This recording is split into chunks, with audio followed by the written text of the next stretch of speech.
First, I'm gonna show you my setup that is kind of like super not great. Here is the picture we're going to be painting today, the cat. And so obviously I have the canvas turned this way because that's the way the picture's turned, and that'll make it easier. Here we have 2 things of water. Ideally, you have one that stays clean. I don't really know which one. One that stays clean and one that you use to clean the brushes with, so that you always have clean water to mix the paint with.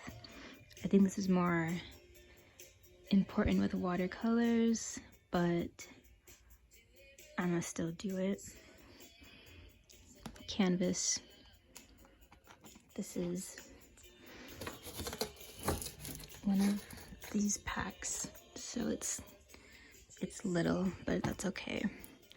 Easel that honestly kind of sucks, but I'm gonna use it, but obviously you don't need one.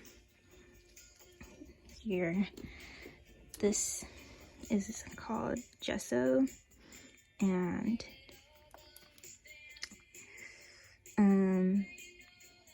I mean, essentially I'm going to use that too. I'm gonna lay that on the canvas before I start painting. It acts as like a primer. So, and you see acrylic, because we're gonna be using acrylics. This one has an opaque finish, you know, matte. Yeah, it just makes the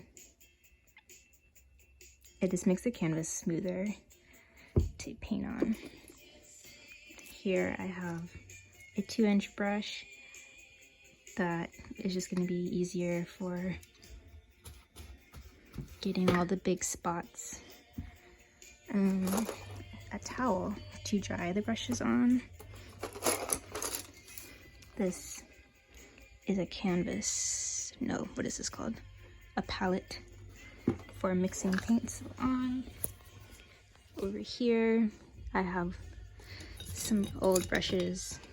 These are all of these new brushes that I got from a certain person. And the brushes come with a guide that tells you how to use them and how to care for them when you use the various paints. Since we're using acrylic, it says, do not let paint dry on the brush. I can attest to that because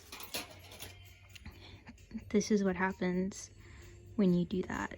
It, you know, she's rock solid, so you don't want to do that. Always keep brushes wet, but do not leave brushes sitting in water. I usually do that, so I guess I'll try not to do that. And then clean brush with soap and water, then reshape with fingers. So we're also going to be trying to practice some proper brush care technique, and I guess I will save this. I've honestly never adhered to these rules of brushes before, so there's that. These are palette knives. Ones like this are good for mixing the paint, which you'll see later. But you can also use these to create texture, which I might do, I don't know, honestly. And then of course, these are my paints. They're old, like really old. I have the important red,